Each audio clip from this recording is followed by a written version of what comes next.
How's everyone doing tonight?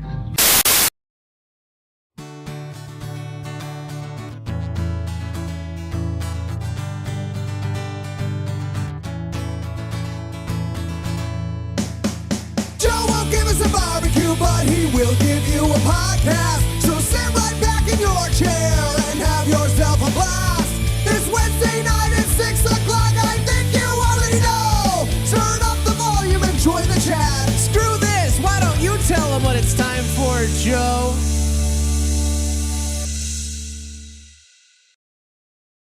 It is indeed time for the Think So Joe show. What's up?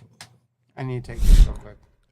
It's Sorry. The show's starting. I know, it has to do with my kid. Okay, I will. I will allow you I'm to. I'm right here.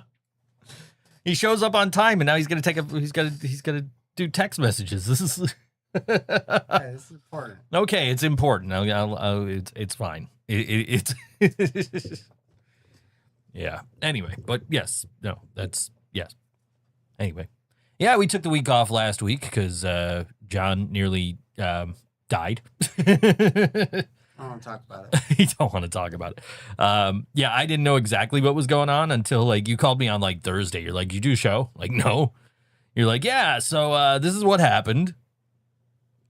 Hey, Jasmine's here. She said she may fall asleep, but she is present. I saw 9 Inch Nails on Saturday night. That's the 9 Inch Nails tribute band that our bass player Nick is in, along with your former drum teacher, and also my former my friend from high school was singing, Zach Ward, and Jasmine said I sent her some videos. She said, "Oh, if I didn't know that wasn't Trent, like is this guy really like actually singing? Like, yeah, that's actually Zach singing. Like it's not tracks.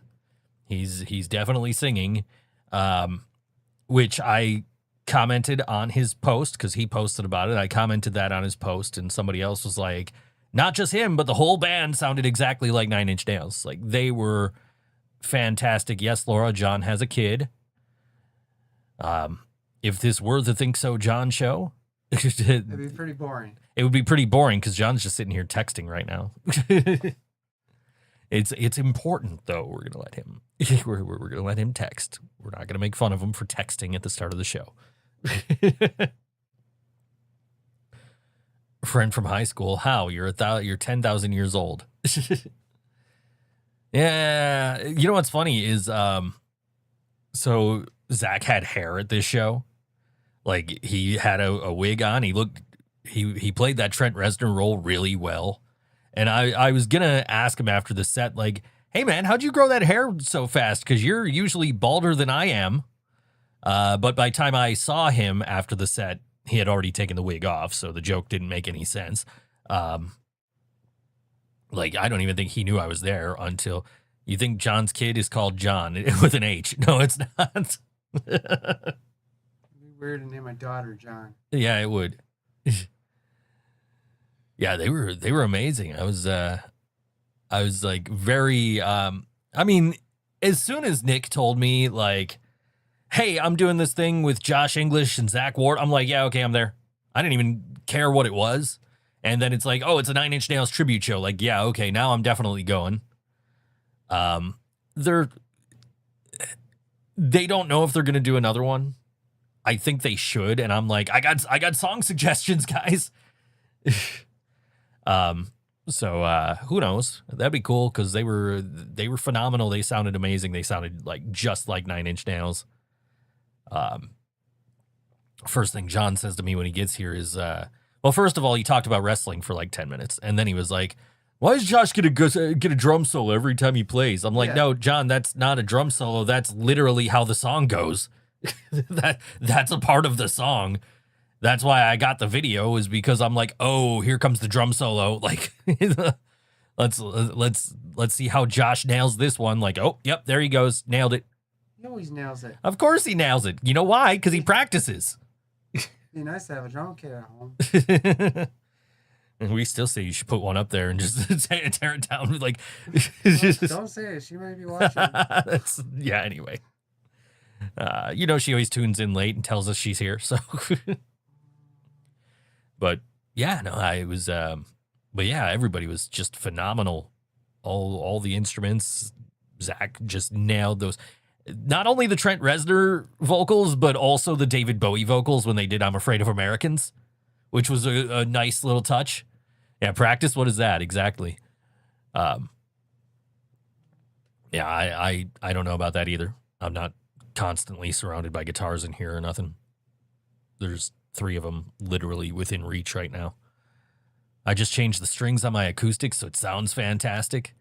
That was inspired by going to Nick's house the other day, and Nick's like, "Oh, I just got this new acoustic." Like, "Oh."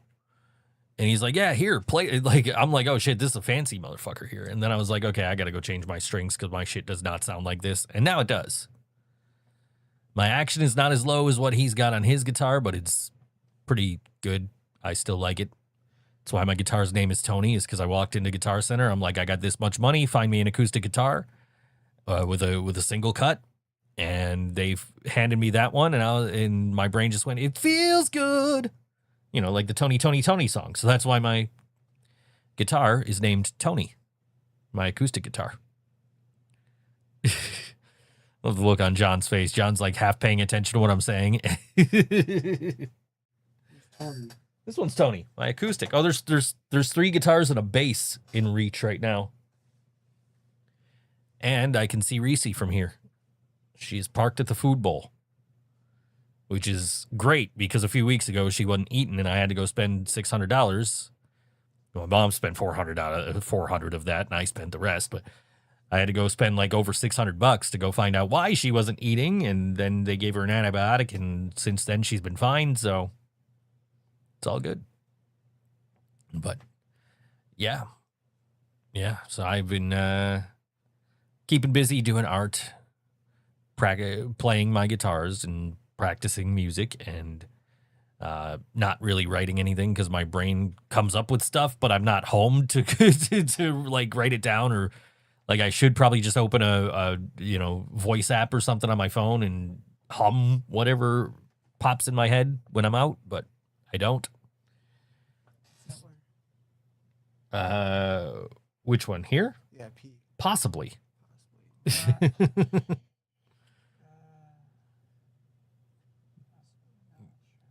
There's Jill. She just got here.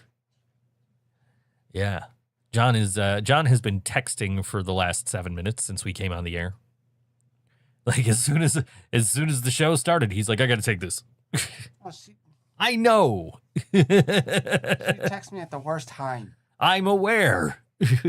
Always. Here's your co-host. You need a. Hi. Where's your lawyer? You should bring your lawyer in here. He could go. Oh no, we'd get sued. Can't. We get sued. We'd get sued. Yeah. Get sued. Pow pow. Pow pow. Pew, pew, pew, pew. Yeah. Okay, Solo, get out of here. Anyway, do I have a list of the most underrated storylines in wrestling? Well, if you go check out my friends over at Wrestle with Andy, who owes me money right now, so I'm kind of waiting to get paid. Him and Sladrock. That's I literally just did an Andy job this morning, so I'm just waiting on him to get that invoice, and also I'm waiting for Slater to pay me, and then I will actually have money for once. I've been like flat broke the last few days. Luckily, somebody bought a painting from me, so it was like, all right, cool. Now I have, but they paid cash, so I'm like, fuck. All right, I guess I got to actually go to stores to buy stuff I need. Okay. I changed a tire on a bicycle for the first time, and you're leaning into the microphone with your headphones on. Okay. Sorry. I can hear myself in your microphone. But yes, I changed the tire on my bike for the first time. And then I spent all morning this morning like, how the fuck do I fix my brakes now? Because now my brakes are fucked up. Like, Okay. I think I got it fixed. I think it's good. I think next time it's actually nice out, I'm going to be able to ride. Because I popped a tire the other day. So that was fun.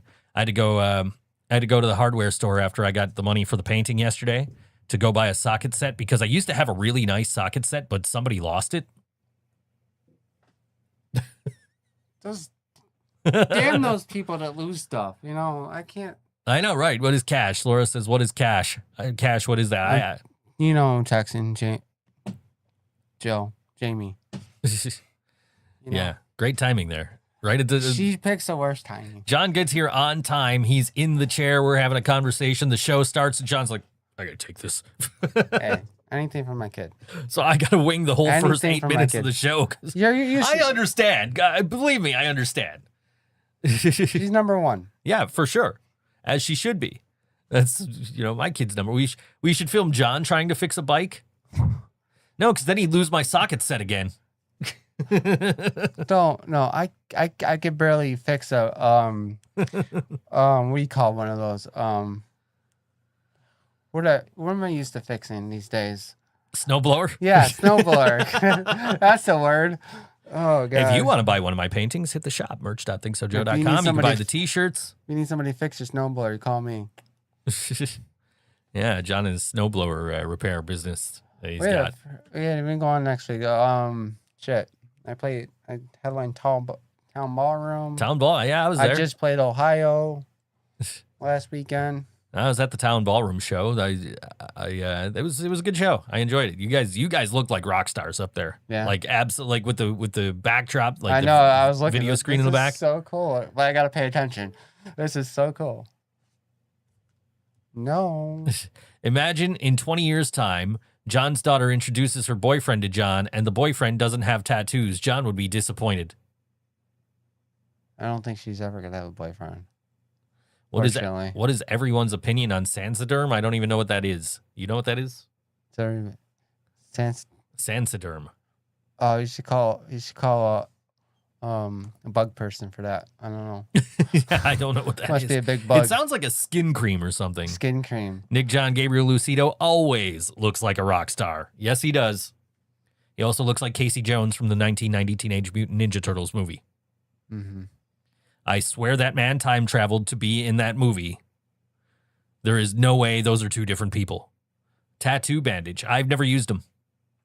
Oh yeah, she got a new tattoo. Yeah, I've never used them. I just A&D ointment, and then after the first like week or two, it's like lotion. She got a thigh tattoo. Ah, Not done, but it looks really cool.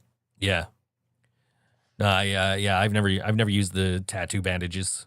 Just my artist never recommended them. He was just like, whatever you're doing to take care of your tattoos, keep doing it. They Like, do okay, like cool. plastic wrap for me. Yeah, no, think that's the it. worst. Like Or a paper towel once in a while. paper towel, plastic wrap. I remember walking home after I got this guy here, right? And I'm walking home and I'm looking at the plastic wrap, and there's a spot right here, right? Like you can see this. They can't really see this, but right here. Yeah. Like I thought he gouged me. It looked so realistic. It just looked like somebody gouged my arm. It's like, nope, that's actually part of the tattoo. That's really cool. Well, I have no tattoo artist anymore because he bounced the city. No. So I need trying to look for another one. Well, I can recommend one to you. My guy does portraits. I know. I'm very picky. Dude, he did all mine, most of mine. Yeah, I don't know. He's good, man. I'm telling you. I know. I want to find somewhere. Shout out Holy Ground Tattoo out here in West Seneca. Try to find somewhere near me though. I understand that I get, but Not like too far. that I get, but like also Mark is amazing at what he does. Jill's never used them before now, and she was against it, but they recommended, so Bug didn't mess with it. That makes sense. But Yeah, I don't know. I just usually like first couple. So it's like A&D ointment for like the first week or so for me, and then I'll wrap it for the Hey. first night or two. This is not a Coke. What the hell, John? I'm colorblind. I don't make money when you drink that. It was given to me for free because I'm a good worker. Holy Ground is where my new artist used to work a long time ago. Yeah, I love Holy Ground. Like Mark is amazing. He's a great conversation, does amazing work. Like he's a sponsored tattoo artist. Always has cool movies playing when you're in there, or puts it like we were in there the one time and he put on like Pink Floyd The Wall live from Berlin, like when they were tearing down the Berlin Wall, which I had never seen before that. So that was cool because I love that album. I need to find a good color guy because color person, whatever, that's really good color. Well, my guy doesn't do. I mean, this is messed up because I got infected. And that was my fault, I know, not his. But I'm really into color tattoos. yeah, telling you, dude, check out Mark's portfolio. He does amazing work. Color, black and white photos, Yeah. everything, man. I know, like, that's a drive for you. You don't want to drive out here, but like, No. you know, but it's right up the street from me, and he does amazing work. So, but yeah, no, I I don't made know. it. It's almost 1 year since my concussion. And I made it without getting another one. almost 1 year. Congratulations for not bumping your head on shit.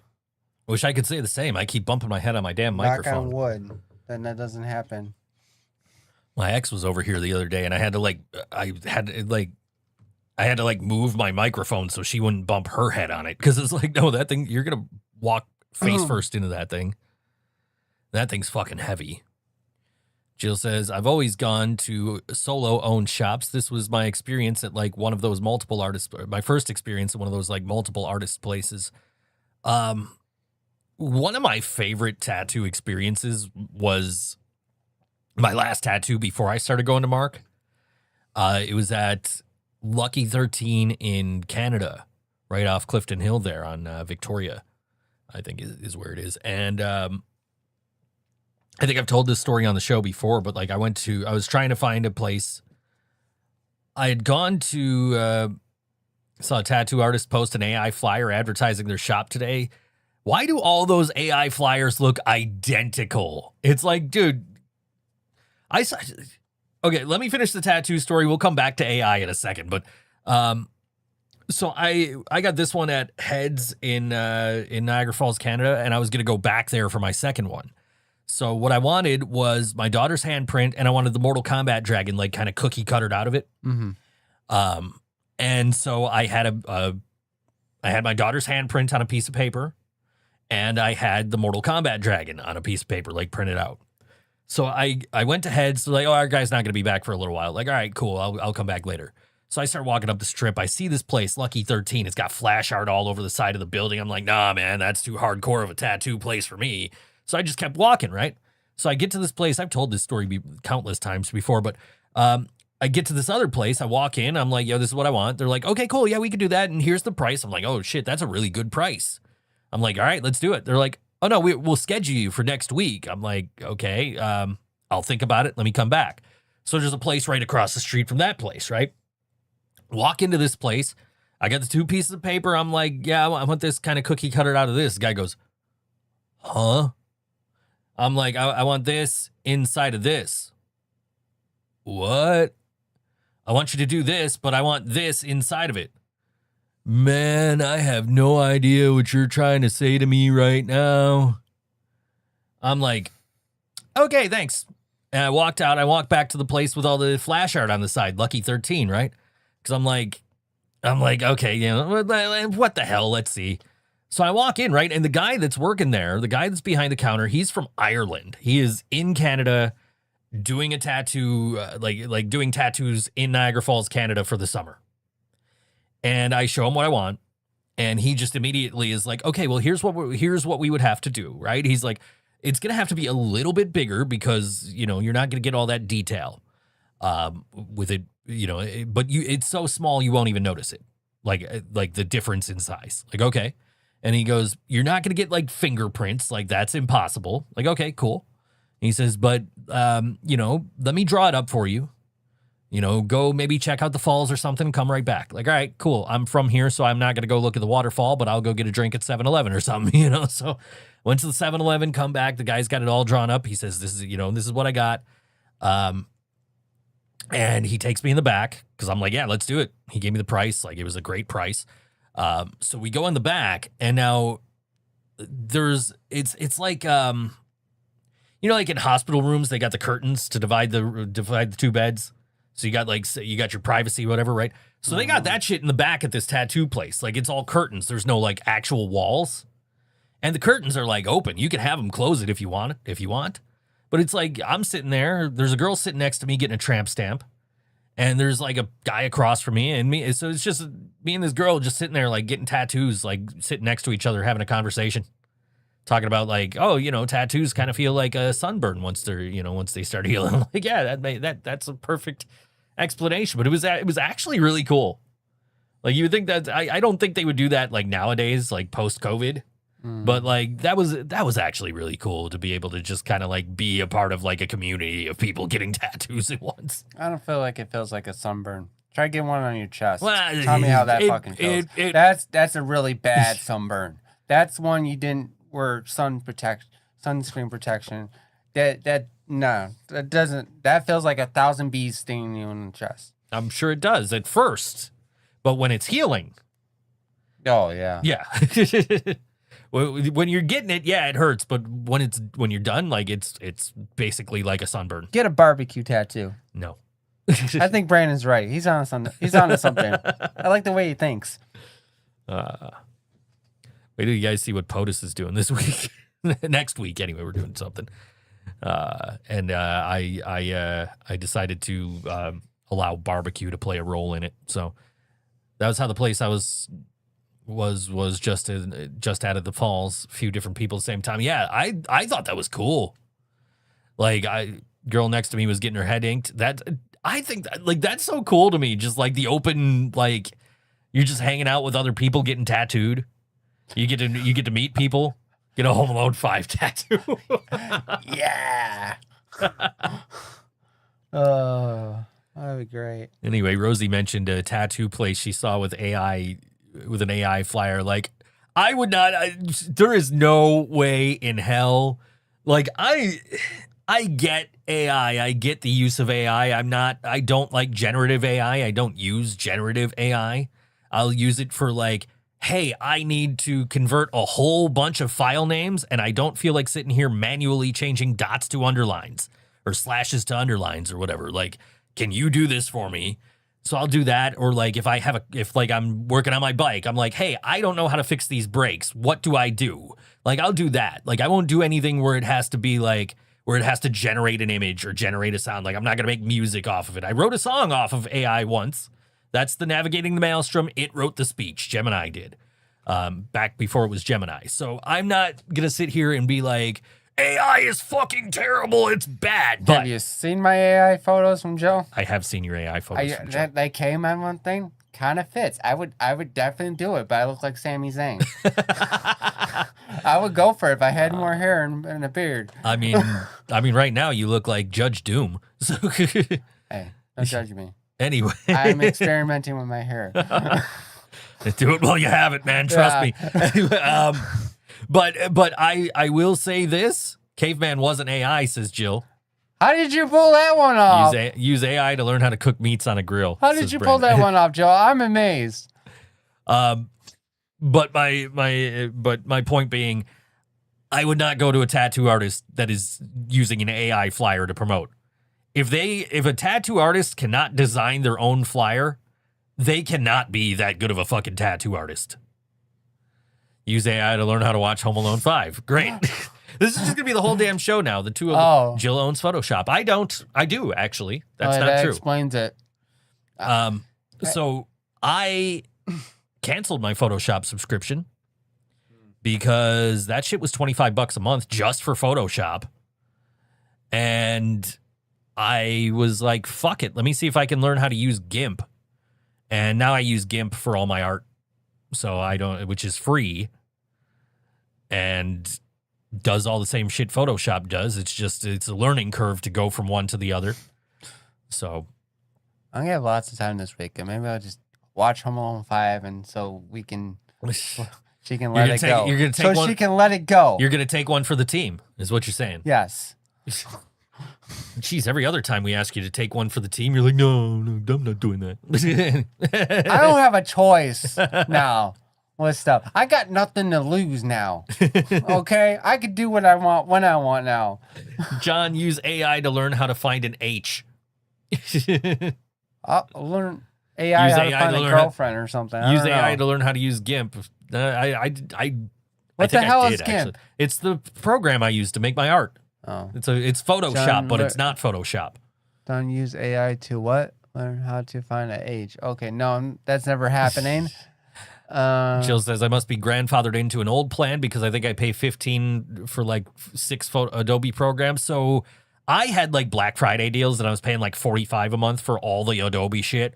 And then I was like, yeah, but DaVinci Resolve does everything that After Effects and Premiere does. And like, I like Inkscape better than I like Illustrator. And I wasn't using any of the other shit besides Photoshop. So I dropped down to the Photoshop for $25 a month. Yes, new image manipulation program. That's what GIMP stands for. Use AI to learn how to use AI. Oh, see, I don't do the computer shit. Yeah, John does I not go do on it. YouTube, Facebook. That's it. I and was using Instagram. YouTube to learn how to take the wheels off my bike because I had no idea what the I'm like asking Gemini, and it's like, well, do this. I'm like, what the? I don't even know what the fuck that is. Like, so finally, I was like, oh wait, I can just do live mode, and I can hit this button, and I could be like, is this what I'm supposed to do?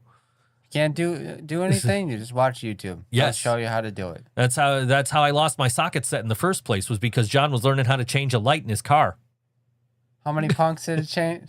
How many punks does it take to change a light bulb? Yeah. Anyway, I Photoshop a photo room on my phone, make a lot of memes and flyers with it. I have PixArt on my phone, which I only use when I'm doing my paintings to make sure that my stencil is correct, because I'll just throw it into PixArt and invert the colors and be like, oh, okay, yeah, that's good. I learned to fix a bike because I had to, or my father would throw a wrench at me. Hey, if you can dodge a wrench, you can dodge a ball. I can see him throwing stuff. He'll probably, he just calls me gay all the time. Yeah. Sounds like something Jill's dad would say. And dumb. Yeah, sounds like something Jill's dad would say. But yeah, no, but yeah, like, no, so I saw somebody in, just can't dodge either. But yeah, so I saw I was on a group chat, no, a Facebook group, and for cover bands, which I don't know why I'm in this group, because I'm not in a cover band, but I'm in this cover band group on Facebook, and I saw somebody post an AI flyer looking for a singer. Oh, no, this was before this. It was somebody saying, oh, I'm a guitar player and I work and I don't have time or skills to make a flyer, so of course I'm gonna use AI. I'm like, or you could just hire somebody. He's like, oh, I don't know where to look. I'm like, go on Fiverr. You can probably find somebody for like $5 to make the flyer for you. Like, there's no fucking excuse to do AI when you can literally get somebody to do this shit for like $5. Go to my Facebook. What? I saw that post. What post? She posted, go on my Facebook page. This is her second. Go on. What the hell? That's not what I want. Facebook. I can't look right now. My phone's charging. That's us. Let's see, John. What did you post? I don't see anything. There's no post. What the hell are you talking about? Yeah, there's no post. The hell are you talking about? Oh no, woman? she saw the post about the musician about the musician who was complaining about the AI shit, about not, why does everybody hate AI? I don't have time to do this myself. Yeah. Oh, yeah, okay. yeah, Never mind. yeah. I thought she died. She's in her own Facebook right now. When has she had time to do anything on yours? Now that I'm thinking about it. Yeah, but no, like seriously, like you can literally hire an artist. You don't need to know how to do this shit. Just pay somebody to do it. See, I don't know how to do anything. I just use paper and crayons, and I'm gonna make my own flyer. Yeah. Do that. It's better than fucking looking like everybody else's fucking AI generated bullshit.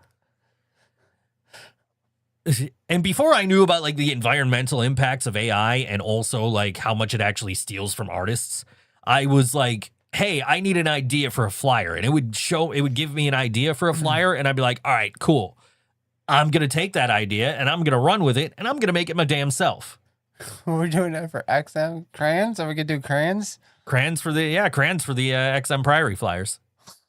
Dude, like, seriously, take a piece of paper, like get like one of those old like college ruled notebooks with the lined paper. You pull it out so you got the little little holes in the side, right? And just draw the fucking flyer.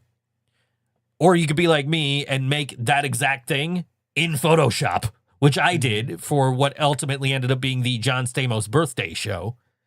That was which the crazy thing is, Yellow Sauce's logo at the time was drawn on line paper. It was a drawing on line paper. So it's like, oh, this is perfect for this flyer I'm working on that looks like I drew it on lined paper. Yeah, absolutely. It's so easy to, like, Have mercy. if I can do art, anybody can do art. No, not me. You can do art. I can teach you to do the shit I do. This is the shit's so easy. I'm pretty man. good at stick figures. Yeah, dude. There's a thing in my memories today that is like, oh no, it wasn't in my memories. Somebody liked a comment that I posted like a year ago where I tagged Ange in a post, and it was in a comment, and it was like, oh, I'm no good at art, so I can't start doing art. It's like, no, you're not gonna be good when you start doing art. You're gonna get good the longer you do art. You know what I mean? Like my art is just my art's all fucking. I do it all on computers, man. So, and then it's just transferring it to the physical media for me. Speaking of my paintings, merch.thinksojoe.com or hit the QR code up here.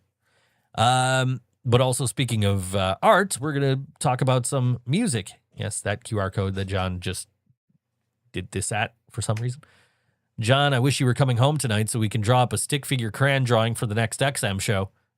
We got time. Yeah, you got plenty of time, right? Anyway, this Friday night, coming up at Mr. Goodbar, it's Glizzy McGuire Goes Heavy with BD2 and David Dickinson. Chernobyl Agency presents Glizzy McGuire Goes Heavy, a full band live experience including songs from Lamb of God, Gojira, BMTH, Bring Me the Horizon, right? That's what that means, and many more with special guests BD2 and David Dickinson. That's Friday, August 14th, 8 p.m., $10, 21 plus with valid ID at Mr. Goodbar, 1110 Elmwood Avenue. Tickets available from the bands and at the door until sold out. And look at their flyer. I've done this before too. They did it on they made theirs on the back of a denim jacket.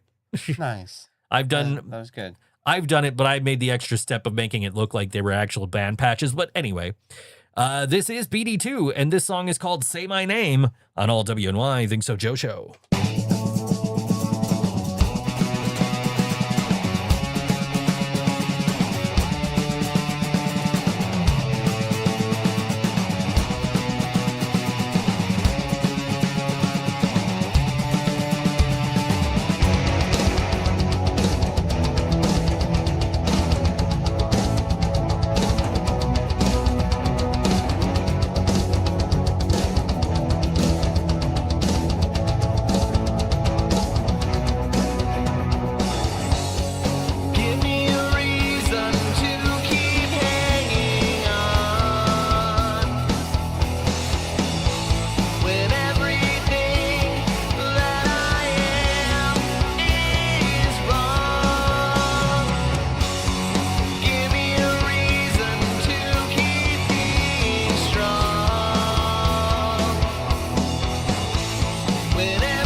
BD2, the song called Say My Name. They are playing at Mr. Goodbar, along with David Dickinson and Glizzy McGuire, as Glizzy McGuire goes heavy this Friday night at 8 p.m. at Mr. Goodbar. $10, 21 plus with valid ID. That's at 1110 Elmwood Avenue.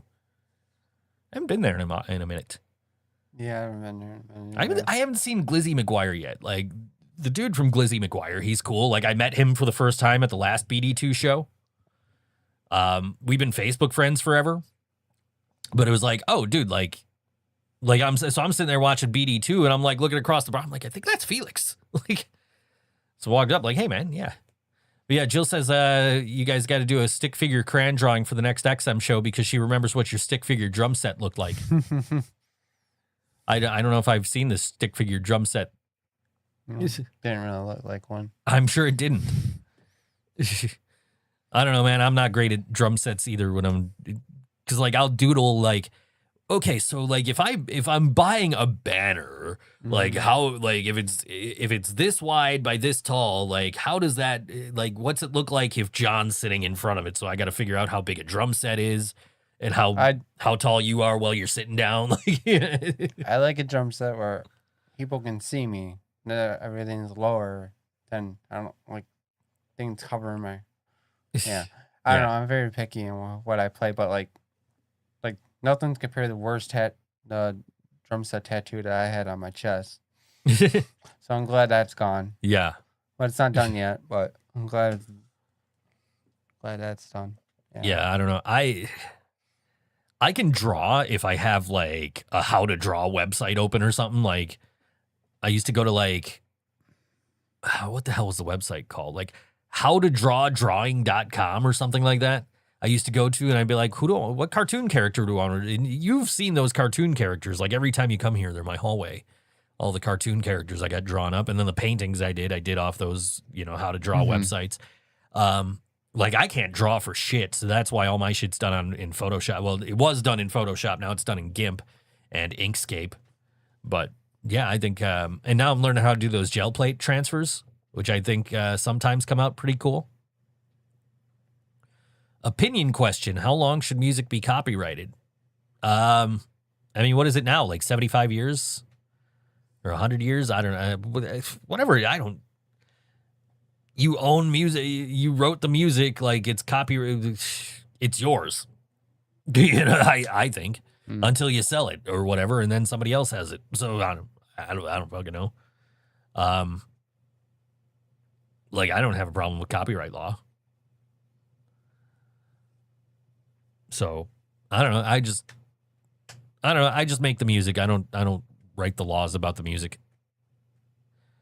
But also like, why can't I get my Art of the Cynic project monetized? Because like I was like, yeah, I'm trying to evoke the feeling of a certain song with the song that I have up on that project, but it is not anywhere near identical to the original. It's meant to sound like Somewhere Over the Rainbow, because I was doing a painting of Dorothy from The Wizard of Oz at the time. So I was like, I need music for this because I wanted to stop using copyrighted music. Gotcha. Because like I'm using them from the song libraries, but if you're doing that and you're using the copyrighted music on the videos, you can't be like, here's a link to buy this painting. So I was trying to do like, if I make my own music and I put it in the YouTube library, then I can just use my music to promote my art and be like, and I could put in the description, this is the link to buy this painting. But I'm, as you've seen, I've been back to the actual artist's music. So yeah, John's like, I have no idea what you're talking about. Not a clue. Just nod and agree. Yeah. Anyway, I could say anything. I gotta watch Wayne's World. I gotta watch the Wayne's World movies again sometime soon. Speaking of copyrights, they got, if you watch it now on streaming, the Led Zeppelin riff is back in there. Like, you know how like when you watch it on home video, it's just those generic fucking like when he's playing Stairway, it doesn't sound anything like Stairway. Now, if you watch it on streaming or you buy like the newest pressings of the Blu-rays, he's actually playing Stairway to Heaven. They restored the original audio from the movie. Oh, okay. Yeah, like I thought that was the coolest thing. Like as soon as I heard about that, I'm like, I'm gonna go watch my digital copy of Wayne's World right now. Like, yeah, oh hey, look at that. It's they're playing Led Zeppelin. I mean, I don't know if he knows how to play guitar. That's what I was saying. Yeah, I don't know. Somebody else is playing. I'm sure it probably was. But I know Garth was playing the drums. Yes, Garth was playing the drums. During that movie. Because he did the live satellite hookup with U2 on a awards show or whatever that one time he was playing the drums. Which I heard was like really difficult to to pull off because there was like a delay. Delay, yeah. Yeah. So like that's got to be like really hard. Mm-hmm. But yeah, no, I haven't watched Wayne's World in a minute. About to do that soon. I just keep buying movies, man. I keep putting them on my media server. Now I've got like the first 3 seasons of Gotham. No, first 4 seasons? 3 seasons. 3 seasons of Gotham on my media server. So I'm going to get the other 2 seasons, put those on my media server. I'm going to rewatch Gotham at some point. Yeah, Gotham. It was such a great show. The dude that played Penguin was fucking amazing on that show. I have his Funko pop up in the corner still from all those years ago that show was on. You got the Wayne and Garth too. And I got Wayne and Garth up there. I got Mankind and Shawn Michaels and The Undertaker. I got Weird Al from The Simpsons up there.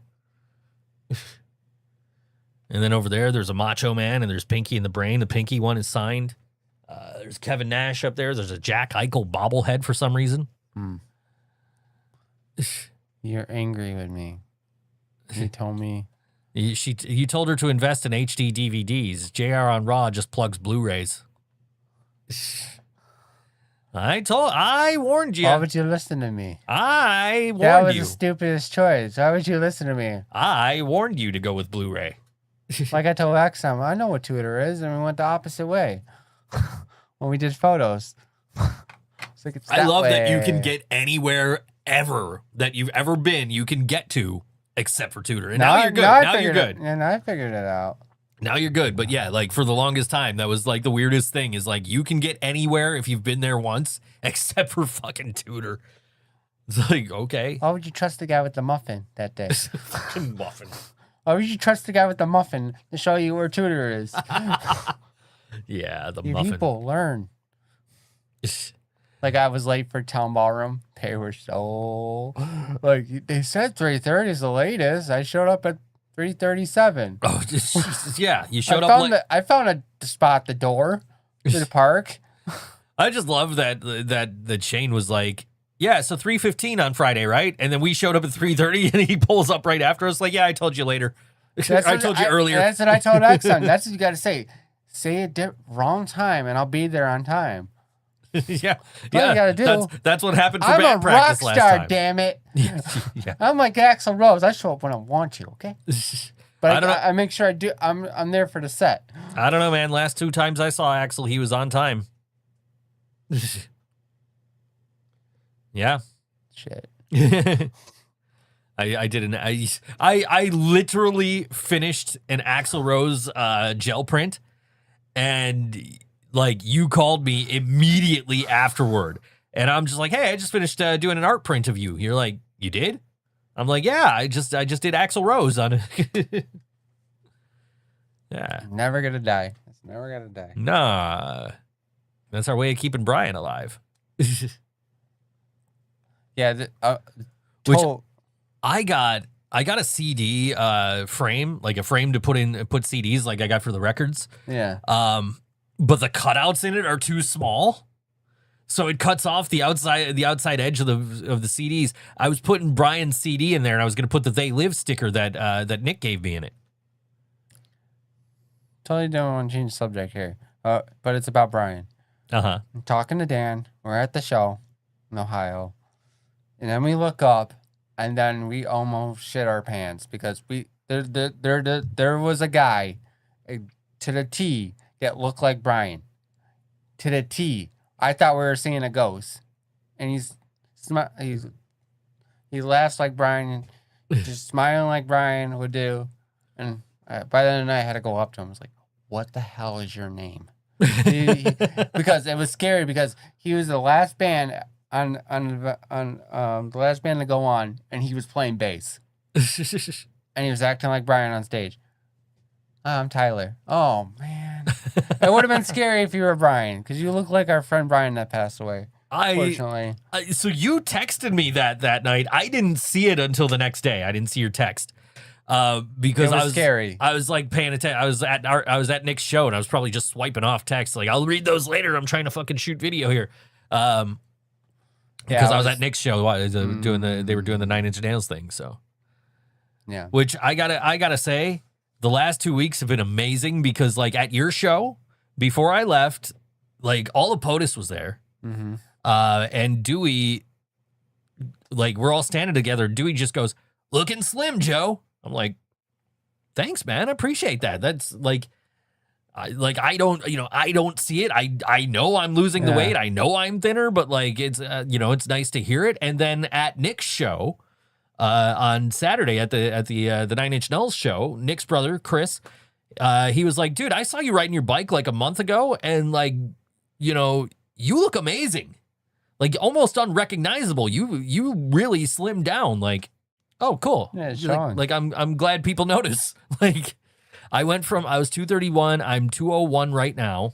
Not all of POTUS. Okay. Most of Rosie POTUS wasn't there. Most of Rosie POTUS was not the there. local chapter of POTUS was there. Me and Dewey and Lidls and Tom, we were all there. Peavy. You guys are placing bets how many times I had to pull my stand back, my China stand. Yeah, if you watch any of the videos, Get back here. If you watch any of the videos that you guys posted, there's just 3 heads right at the front of the stage. It's me and Leland and Dewey. I'm like fighting with it, but I didn't lose any Pete. I was like, get over here. But yeah, I saw you like grabbing your stand a few times. The problem was I left all my weights that hold that down in the bags off the stage, so I couldn't really grab them. Yeah. So I turned to Leland. I'm like, what's the over under on how many times John's gonna have to adjust that cymbal stand? It was pissing me off. I was like, get a better rug. God damn it. No, it wasn't that. And the other side had too many freaking wires, and I couldn't adjust the cymbal on this side, like, right. And I was like, and then my snare drum was going up my crotch, and I was like, what the fuck, guys? Get a better rug. I'm getting pissed off here. But it was a good show. It was a good show. It was good. I didn't fuck up that much, but it was good. I got there at the very end of Vertigo Child set. So I got a lift. Hello, those guys. I got a lift over to your show because I don't know if I overslept or what happened, but I somehow missed the bus. So I took Lyft, and the Lyft app is like, your driver is deaf. So here's how. So do you want to learn how to say hello and thank you in sign language? So it says, this is how you say hello, and this is how you say thank you. Right? I'm like, okay, cool. So now I know how to say hello and thank you. I can at least say hello and thank you. So I get in the Uber. The lady goes, oh, hi. I'm like, hello. And she's like, she just starts a conversation with me. So we're just having a conversation. Like, she is deaf, but she's got hearing aids so she can hear. And so I'm telling her, like, Lyft is literally telling me how to say hello and thank you in sign language. And she's like, yeah, I wouldn't even know what that is. Like, I don't speak sign language. Like, that's fucking crazy. So then I got your text to me, like, when are you getting here? I'm like literally around the corner. Like, I get there, I find you. And then, like, I walk in, I see the end of Vertigo Child set. I text, I send to the POTUS group chat, like, where you guys at? They're like, oh, we're in the pizza place. And then I went to go over there, and then I ran into, like, other members of your band on the way and got over there and hung out. We went to see the band that was on before you. I love them. I mean, they kind of, they let a lot of get laptops, but. I'm going to not say anything about them because I don't want to insult them. They were good. Like, don't get me wrong. I liked the music. It looked professional. It looked great. Those lights were amazing. But I don't want to say anything further because, like, I've already told you what I thought.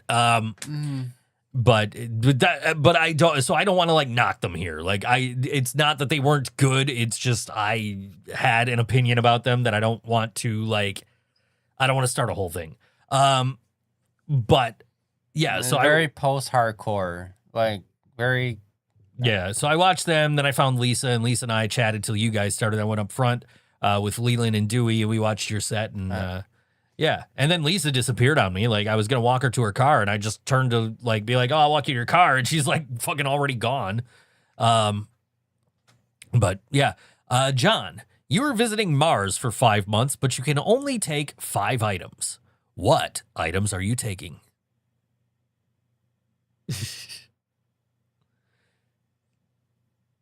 5 items? 5 items that you can take to Mars. Well, my dignity. Your dignity. I That's don't know. that's not an item. That's a Solo Sakura. You're taking Solo Sokoa with you. Okay. Sure. Just anything to get him away from the bloodline Yes. orbit. I got you. Yes. Anyway. Nah. I don't know. My phone. Your phone, because that'll totally work on Mars. Yeah.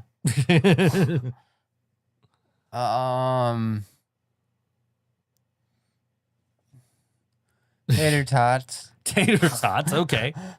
Okay. Coke. Coke. Okay. I wonder if that would survive in the atmosphere of I Mars. don't know. We'll have to find What out. am I up? You got one more. One more? One more.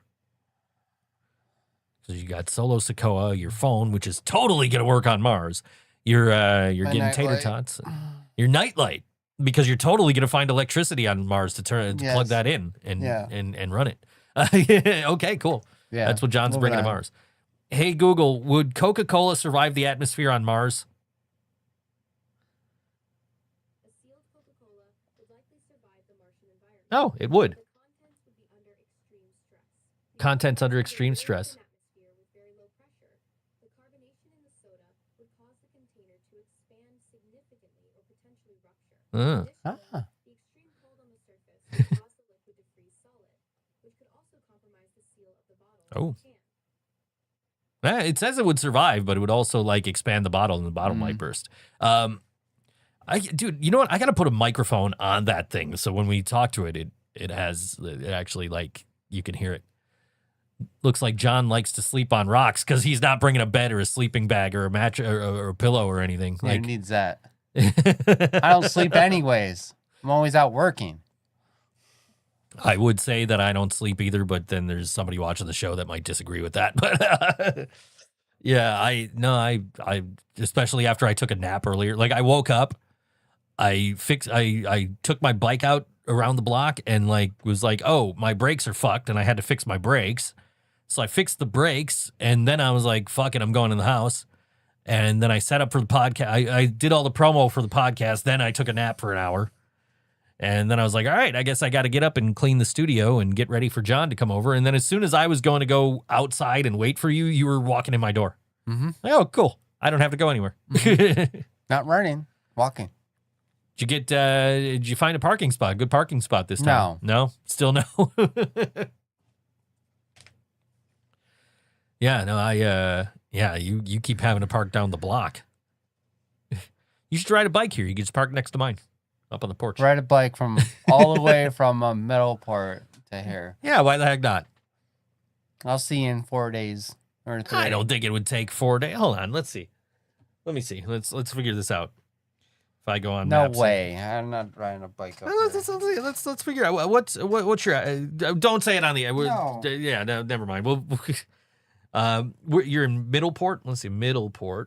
We'll just put in Middleport. We won't put in any specific. I'm not going to ask you your address on the air.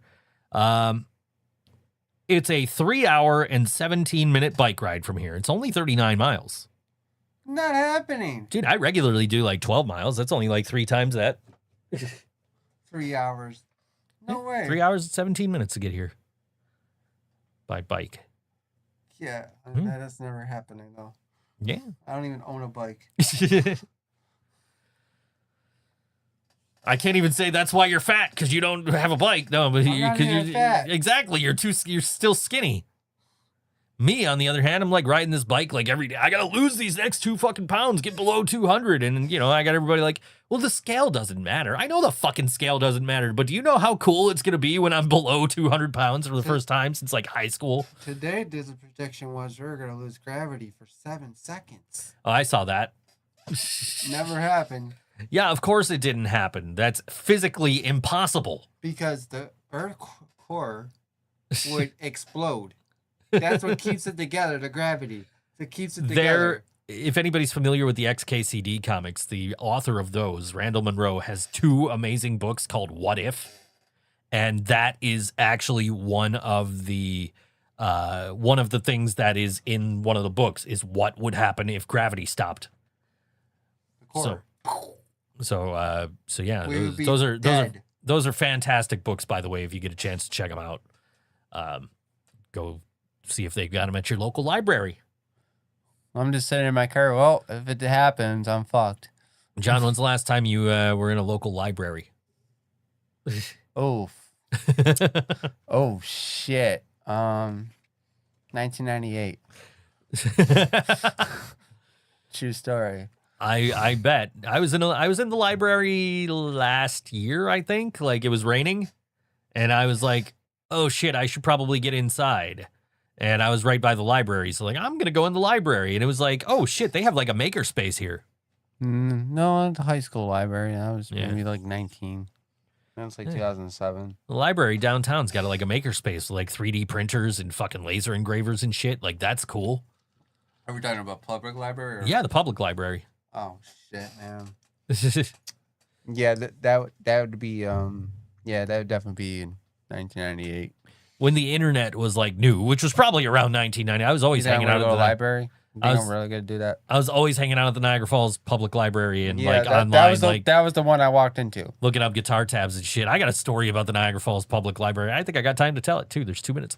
So, my friend Dan and I used to skip school all the time. Hi, Mom, if you're watching. Anyway, we used to skip school, and like we'd hang out with our friends from Grand Island who were also skipping school. Yes, John was alive in the 90s. So this one day we're hanging out with our friend. What the fuck? I think her name was Jessica, our friend from Grand Island. We're hanging out with her, and we went to the Tops over on Portage Road there, and she was like, "Here's how you steal cigarettes from Tops," right? So, because this is back before they had them like locked up behind the you know. So actually, I don't even think they sell cigarettes at Tops anymore, do they? I don't know. I don't know. I don't smoke. But anyway, so she's like, this is how you steal cigarettes. And she's so the next day, Dan and I skip school again, and we're hanging out with this dude, Jimmy. And we go into Tops, and Dan tries to steal the cigarettes like Jessica did the day before. He gets caught. Somebody sees him. So Jimmy and I are like booking it out the door. Dan's being detained by fucking top security. They're like, what about you two? Like, we didn't take nothing. Like, okay, go ahead. Like, they just fucking took our word for it. We could have probably stole some shit. We didn't. We probably could have. They just took our word for it that we didn't do anything. But to be fair, they didn't see us do anything. They saw him take some shit. So he's now like being questioned by cops at Tops. So Jimmy and I walk over to fucking the library. And Jimmy's like, this is before cell phones. So this is when pay phones were still around.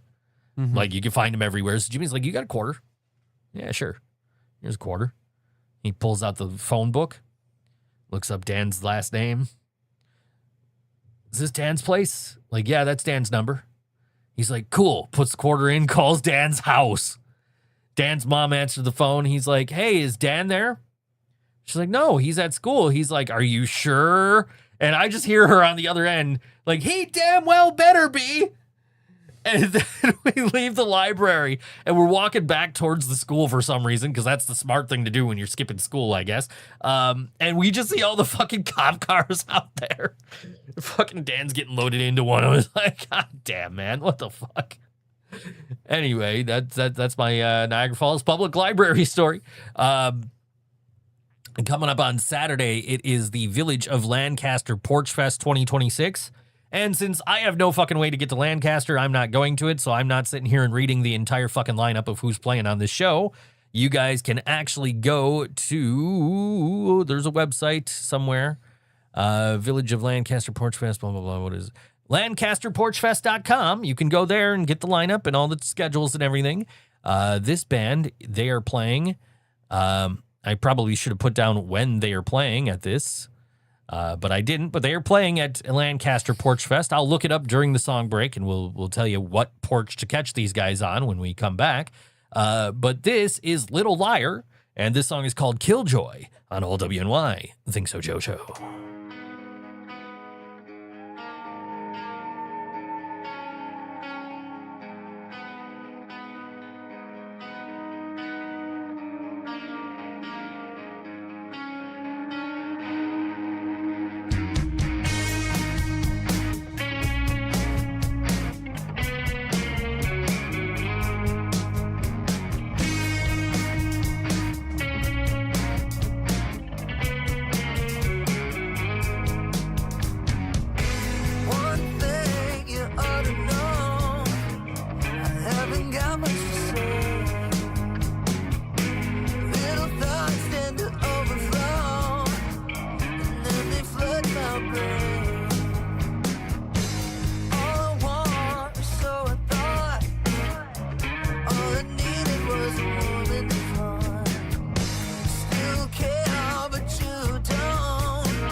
Little Liar, the song called Killjoy on All WNY Think So Joe Show.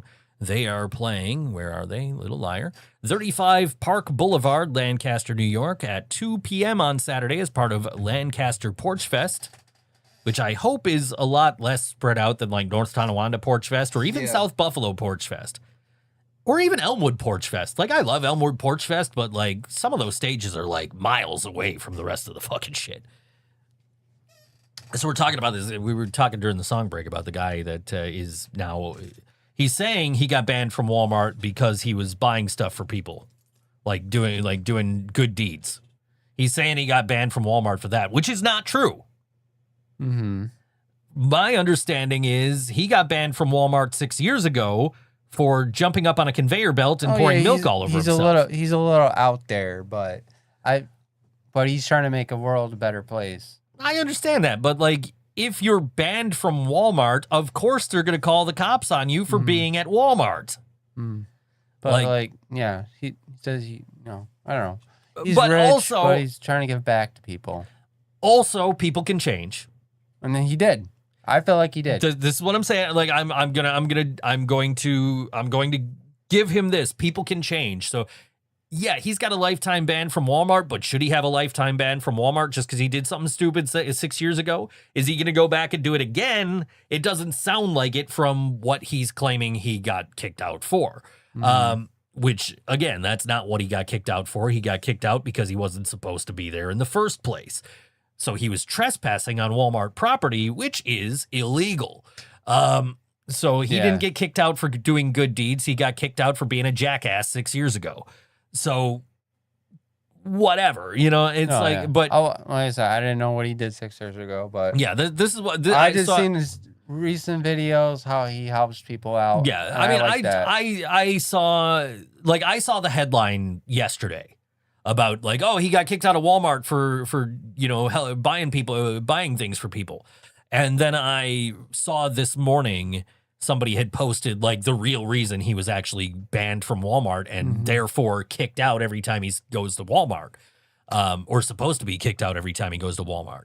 So it's not like.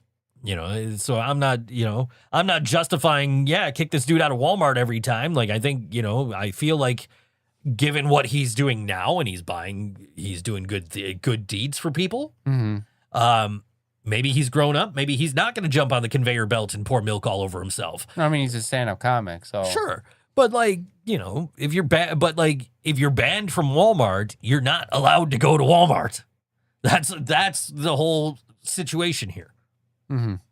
So, he's trying to spin it one way, and it's not like the Lion King thing where it's like everybody can plainly see that that Learn More is the right one in that situation. Yeah. Being sued by fucking he just did Lebo M or whatever the fuck that guy's name is. He did another video apologizing to everybody. Yeah, but dude, like, the good stuff, the good deeds that he does, it feels great. Like, just from the little bit that I know, it's like he's atoning for what he's done, and what he did wasn't even that bad, right? If who's he hurting other than like somebody's got to clean that shit up, you know what I mean? Like, so, but it's causing a public disturbance, so yeah, of course Walmart's gonna be like, get the fuck out, dude, like you're banned from here. He's banned not from Walmart. He's also banned from Target, Sam's Club. Yeah, all these major stores. Yeah, I don't know really any of the history other than like I saw the headline, then I saw the real reason. So that's what I know, and I'm just going by what I've read. I really haven't researched this. John, name 5 girl names that end in the letter A. Yeah. Lissa. Okay. Yeah. I only Maria? thought there's one. I used to date a Maria. I could have came up with that one. Shit. There was another one I used to date. A couple of them that I used to date that have A's. Jenna is one. Jenna is one. Not one of the ones I used to date, but there's 2 more names that I've dated that ended in A. Recently, in like the last 5 years, since you've known me. Angela, you got one more. This should be easy. Tressa. Sure, I'll give you that one. The other name I was looking for was Karina. Oh, Karina. But yes. Let's see. We went. Did you ever see that scene in Scanners? That's not the one I wanted. Dude's head blew up. We wanted this one. There you go. Hey, it worked, didn't it? It was the quote worked with the sound effect. Anyway, but yes. That was good. That was impressive. Any more brain busters? What's funny is I wasn't even thinking about like girls I've dated. The first thing that popped in my head was Amanda, which is a name you didn't say, but And then I'm like, wait, okay, but yeah, like I dated a Maria, I've dated a Karina, I've dated an Angela. I did Angela. I don't want to talk about that one. Yeah, well, John didn't say Laura. Oh. John, you didn't say Laura. Oh, I'm in big trouble. You made her sad. She put a sad face. I am so sorry, Laura. I'm so sorry. I blacked out when I said these names. I wasn't thinking. What was it the last time? The multi-gender names, and you just like started. You just went fucking like Rain Man on it, like and just read off a list, and you're like, yeah, like. And then you just snap back to reality. It's like like old school when they ask Will Ferrell the question and he just in the debate and he just blacks out for a second. And what happened? What happened? I just blacked out. yeah. I'm sorry, Laurel. And I'm sorry to Leland for mentioning Will Ferrell. I'm not sorry for that. I think he's great. I think he makes really good movies. I thought Elf was my favorite. He said it, not me. Sorry, I blacked out. But no, seriously. John named the one girl name ending in the letter A. Laura. Christina. Look at he's still going. You could buy a Christina Aguilera. Do I have the Christina Aguilera print in my painting in my store? Athena. I don't know. Athena, that's a good one.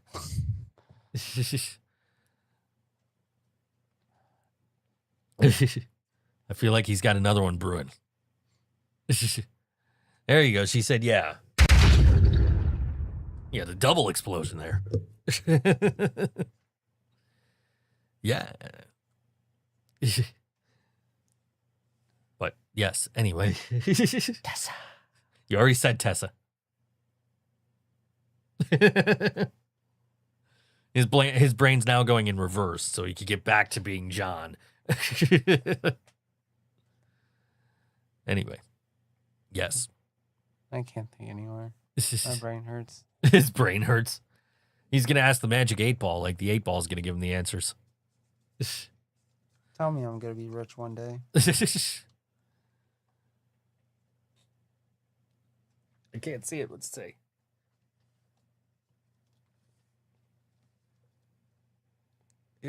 I can't get it straight here. Hold on. I think it says ask again. Reply hazy. Ask again. I can't see the top of it for some reason, but it does say ask again.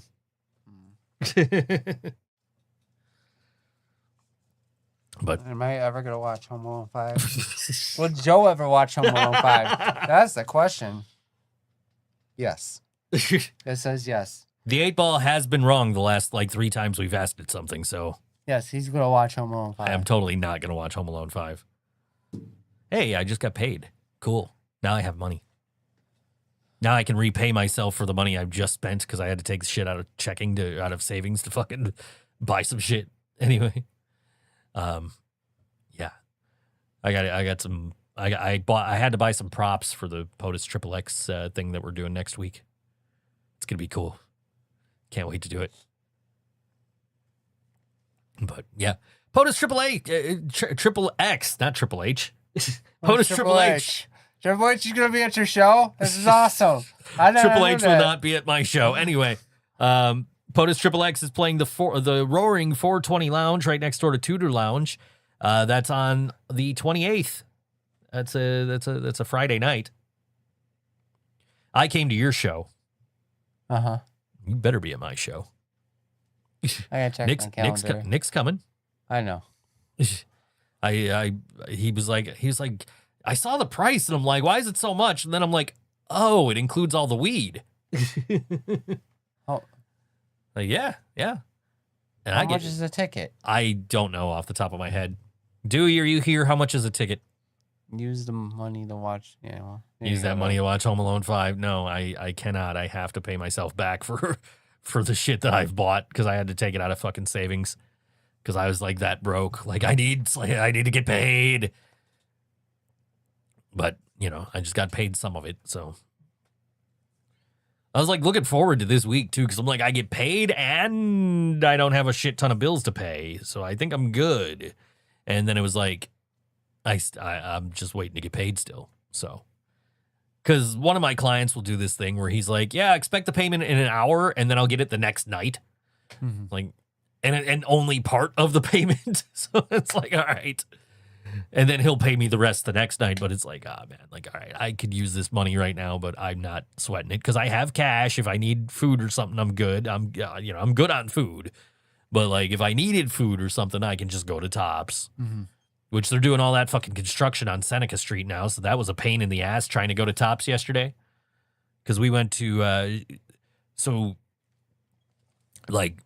because my ex was here yesterday. We went to Tops to like get her a coffee because I don't have a coffee maker in my house anymore. So we went to go buy her a coffee and she went to take money out to give to me for the painting she was buying. And like there's all this fucking construction. So we had to like walk around up Norrell and back around into the parking lot and into the like side, like Tops has like the front door and the back front door. Yeah. So we had to go in the back front door and then like couldn't come out the Tim Hortons exit because it's like you can't get to the Tim Hortons exit because the construction over there. It's like, this is kind of ridiculous. But, you know, we pulled it off. We had to go there twice, actually. And then I and then I went to the hardware store and I bought a socket set because somebody lost my last one. Damn those people. Yeah. Who does that? It's just, I was telling somebody yesterday that like about like I don't have a socket. Like I had that really nice socket set and it just disappeared. I forget about the lava lamp. Yeah, I forgot about it too. I'm like, oh shit, I should turn this on, and that's why it's like not like fully going yet because it's only been on for like an hour. It's going a little bit. How do I live without a coffee maker? I don't drink coffee. I've never drank coffee. I don't like coffee. I don't drink coffee. Yeah, I was getting my caffeine from Pepsi, and now I don't. I don't really do caffeine much anymore. There is caffeine in my black cherry Mio drink here, but yeah, I don't really do the caffeine thing. And when it was straight from Pepsi because that was all I was drinking. But I do not do. I don't do coffee. There were 2 coffee makers in my house. And when we were when you were here for WrestleMania, we had all those moths flying around and shit. Mm-hmm. And I went, and like the next day I went and I cleaned my entire fucking kitchen. Like that was like, I'm opening up the coffee makers and I'm like, I don't know what the fuck I'm actually looking for, but I'm like, could this be a good breeding ground for fucking moths? And it's like, yeah, that could be a good breeding ground for moths. I'm like, all right, tossing it, fuck it. Nobody here drinks coffee. I don't drink coffee. I haven't had anybody here that drinks coffee in like 4 years. Why the fuck do I own coffee makers? So I got rid of my coffee makers. I'm super hyper on coffee. I don't like the taste of coffee. Like, I don't care what I put in it. I just don't like coffee. It's just not it is not my thing. So like the first time my ex came over to hang out, I'm just like, you might want to stop and get yourself some coffee because I don't have a coffee maker here. So also I don't want to support Tim Hortons, but it's the closest coffee shop to me. So that's where we went. Closest coffee shop to me that's open the hours that they're open. Mm-hmm. Because they're like donating all their money to fucking J.K. Rowling or some shit. Mm-hmm. Like, I don't want to fucking support a business that supports fucking J.K. Rowling and her anti-trans bullshit. Mm. So, you know. But I guess it wasn't my money I was spending at Tim Hortons, so it's not on my conscience. Anyway. What does Joe mean he has no coffee? Why is it so hard to believe that a dude that doesn't drink coffee doesn't own a coffee maker?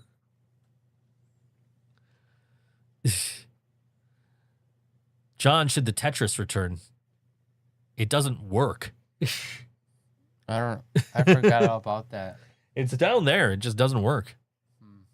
Anyway, if it still worked, I'd put it up somewhere. But no, I got the lava lamp now. Lava lamp's cool. We'll just get some blacklight posters. I'll put a blacklight back there. I got 2 black lights. I mean, what do I mean I don't have a coffee maker? I mean, I don't have a coffee maker. I don't drink coffee. Why would I have a coffee maker? He doesn't even have barbecue here. I do have a grill, but But he doesn't barbecue. Especially for you guys. You guys deserve a barbecue. I only cook for myself. Who does that? My landlady asked me, like, don't you ever get sick of hot dogs? I'm like, it's the easiest thing to make on my fucking diet. Just come out here, throw them on the grill for a few minutes until they're burnt, and then throw them in a bun, in a keto bun, and that's like 6 carbs for the entire fucking meal. I know, I took you to Walmart and got some keto buns. Yeah. And I still couldn't get the ones that were 1 gram of carbs. I had to get the ones that were 3 grams of carbs per serving. So those make my fucking, so those like bump it up to like 12 grams for the full meal. Mm-hmm. Whatever. It was good enough. But yeah, like that's what Nick and I were talking about the other day. It was just like finding keto shit. Like you got to know where to find the shit, but you can find everything. Because we're talking about like, how do you, like people asking us like, how do you eat on a keto diet? Like, what do you mean you eat no carbs? Or you eat like under 20 carbs a day? Like, well, you get buns that are 1 carb per bun. You get the hot dogs, which are like two carbs per dog. You get the sugar-free ketchup, which is like 1 carb per serving. So that's like 2 carbs per, if you eat 2 hot dogs. You could get keto ice cream. That's like 1 gram of carbs per serving. You could get keto fucking cookies that are like 3 grams of carbs per serving. Individually wrapped servings too, which is great. So you don't just sit there like, I'm just going to eat, you know what? I'm going to have another one, you know? I'm so glad I'm not on a keto diet right now. Joe isn't doing, why? You can eat everything. I know, but You can't eat ramen noodles. Skinny. You can't eat ramen I gotta noodles. be on carbs. You can't eat tater tots. So you would suck. You would suck at this diet. My doctor wants me on carbs. Because if I'm off carbs, I'm just gonna get skinnier. Yeah, we don't want that. We don't want that. Joe isn't doing a barbecue, no Tetris, no Home Alone 5, and no indoor grill. What the? What the? Y'all are always making me out to be the bad guy here. What the fuck? What the fuck? Oh, am I swearing? Fuck. Fuckity fuck. What the fuck, Joe? Fuck. Oh, Motherfucker. Can't do it, not doing any further than that. Not trying to get sued by Kevin Smith here. Anyway. Can't do that. Oh, hi, kitties. That's what I do when I go to the mall and the fucking the Tabby Town is closed. I'll just go in the window. Oh, look at the kitties. Look at what these are cute. That's what I do walking up the damn street. Like, oh, look at the cute kitties. Yeah, before my trip to Ohio, Marty was chasing my feet. Oh, bastard. John, you didn't wish, when you came in, you didn't wish my boys a happy belated birthday. You know, their birthday was yesterday. How am I supposed to know it's their birthday? I wish them happy birthday on the way out. Yeah, it was their birthday yesterday. I didn't know that. They turned 11. You gotta remind me so I can write it down. I live off a schedule. Put it in your phone now. August 11th. I don't put it in my phone. I have a calendar at home. I live off a calendar. Write it down when you get home. August 11th is Joe's cat's birthdays. Okay. Yeah. They both, Gibson and Sylvester turned 11 yesterday. Squirrel would have too, but yeah, no, I gave them wet food. They got to spend the entire day watching my ex-wife clean my house. John, when is Rosie's birthday? Oh, fuck. Oh, fuck. Oh, fuck. Oh, fuck. John's not in right now. I'm glad she asked you because I honestly don't know off the top of my head. John's not in right now. If you leave your name and a freak message, I'll get back to you. Beep. This is not really John. I'm AI. I'm not really here. I'm sorry. I don't know. I'm in big trouble. She's gonna beat me up now. I am bad with dates and remembering birthdays. I'm bad at remembering names. I am bad at like honestly, like I'm sitting here next to John. I don't remember his birthday. I know it when it comes up, but I don't know his birthday off the top of my head. I'm just bad with that shit. John, when's my birthday? And it's okay if you don't know. November. It's November, yes. November. As I know yours is in March. That's as close as I get is the month. 11? No. 10th. No. 9th. No. Getting colder. 12th. Getting warmer. Oh, it's the 13th. Yes. Oh, right after the city release show. Okay, that's right. You gotta come. I was born on Friday the 13th. He was born November 13th, 1725. That is actually one of the younger ages you've given me, so I will take it. Oh, I'm sorry. 12 BC. Yeah. Okay. November 13th, 12 BC. Let me see if I'm right. Is Rosie's birthday in August? I feel like it's August. I feel like it's August. I feel That's like maybe that's why she's bringing it up. I feel like when I was dating Ange was like June or July, and Rosie's was like August, because we were trying to figure out who was actually the oldest amongst the three of us, because we were all the same age. Yeah. So, and I know I was the youngest of the three by like a couple of months. So, I think August. I'm not sure. I could just look it up. If it's listed, but but yes, I genuinely do not know. Like there's like 3 birthdays I know by heart. I know my birthday is the same day as the PlayStation 1 and the Sega Dreamcast. So that's in September 9th. I could put that in my calendar so she doesn't kill me. September 9th. Why do I know the release date of the Sony PlayStation? Because they had an advertising campaign that had, it was ENOS, which was, the E was red, so it meant ready, and then NOS, 9th of September. That's why I know the release of the PlayStation was September 9th. Yeah, so but birthdays I actually know, my kid's birthday, which was last week. Oh, you should know your own kid's birthday. Yeah, I know my kid's birthday. That was last week. She just turned 22, so she is the same age that I was when she was born. So I am now twice my kid's age. Anyway, and then I know my friend Sean's birthday, because I've known him for 30 fucking years now. I know my grandma's birthday. I know my mom's birthday. I know Karina's birthday because I used to have to go pick up meds for her at the store. I know my kid's mom's birthday. Mm-hmm. I know my ex-wife's birthday. I can give you a hint and you would know my ex-wife's birthday. Okay. Kane. May 19th. May 19th. May 19th. The Dreamcast was Rosie's 18th birthday. She worked a 24-hour shift for it. Damn. Yeah. Yeah, I just remember the PlayStation ads, ready 9th of September. Like, I remember that. So that as soon as she said PlayStation 1, like, yep, 9th of September. Like, I know that. I was close, though. I said August. I was within a month. Yeah, who else? Do I know anybody else's birthday off the top of my head? No, I don't. Yeah, I don't.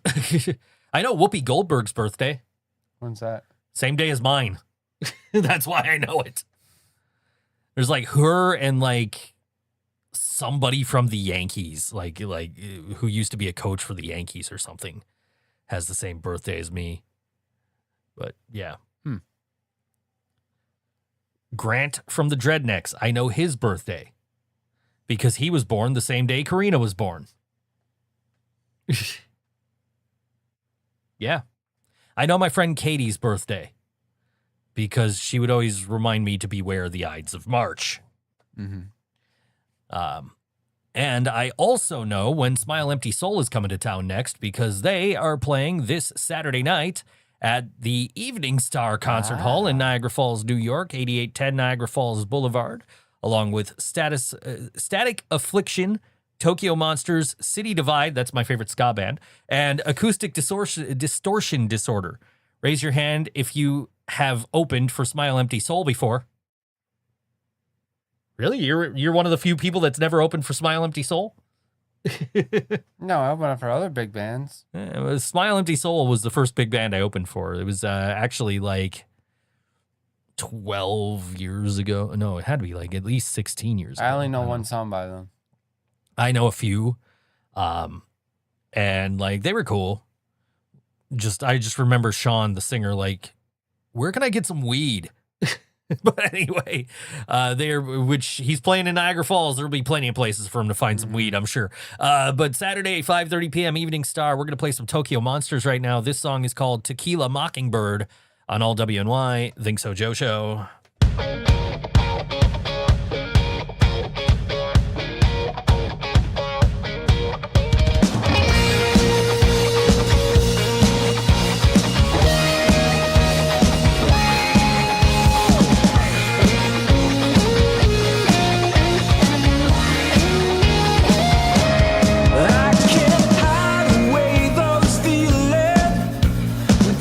From you is still to come.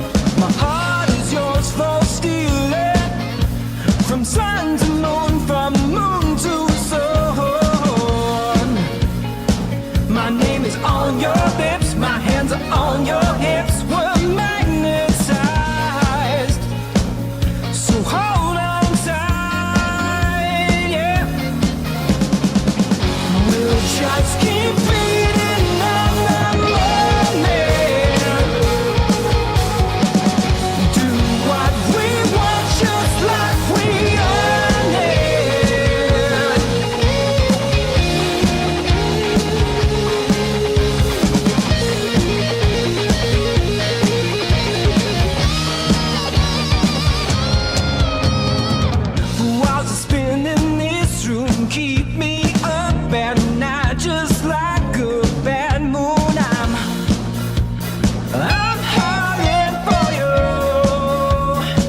Tokyo Monsters.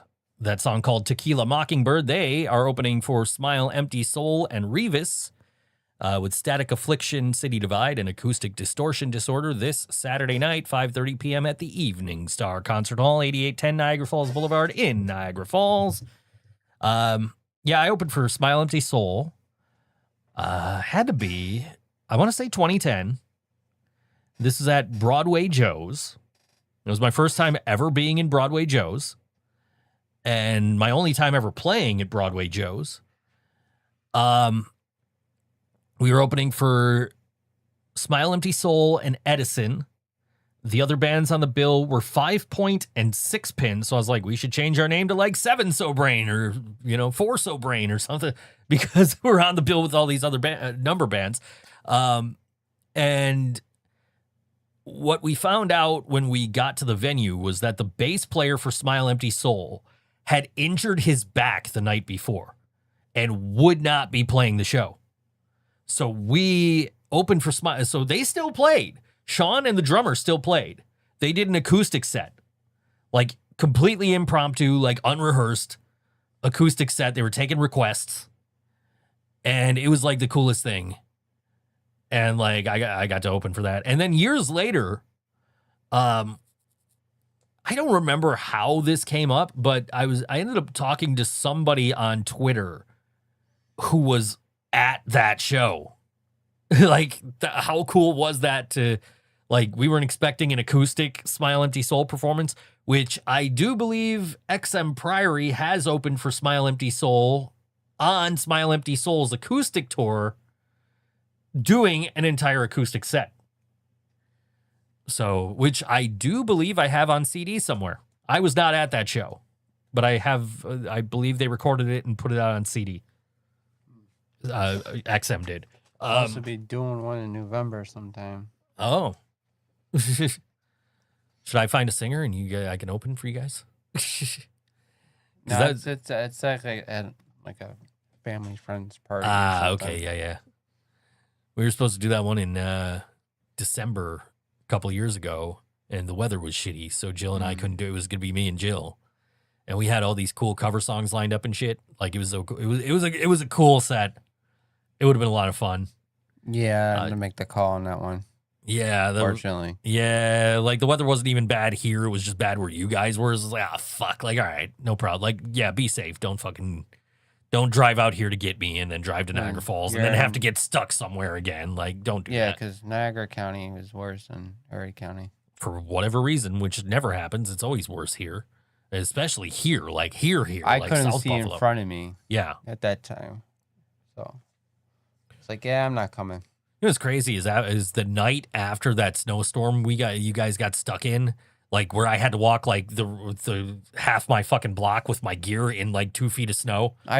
When we came back from Rochester that one night, you know what's crazy? I went to the Bills game the next day. I tried to escape, but they had all the roads blocked off, so we had to go back. Yeah, I went to the Bills game the next day. My seat was not shoveled out. So I had to like make myself a little foothold. And I ended up leaving at halftime because it was like, this fucking sucks. Like, I don't like, even if the 49ers were actually like healthy and playing well, I would have probably left. Because like the atmosphere sucked. And now you got the people saying, oh, this new stadium sucks. The views are all blocked. What I understand, I don't know. I'm not really looking into it because I don't give a fuck about this new stadium. I don't even care about the team. I don't give a fuck about the team. I don't give a fuck about the stadium.